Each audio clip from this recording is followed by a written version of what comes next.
Hi friends, आज हम लोग और एक नया गाना का गिटार लेसन देखेंगे। एक लड़की को देखा तो ऐसा लगा।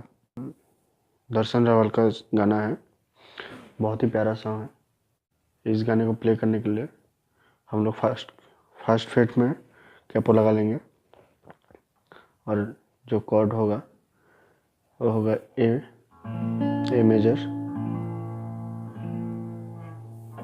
ई मेजर, डी मेजर और B minor.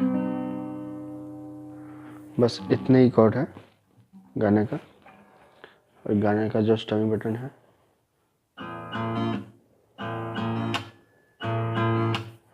Down down up चक।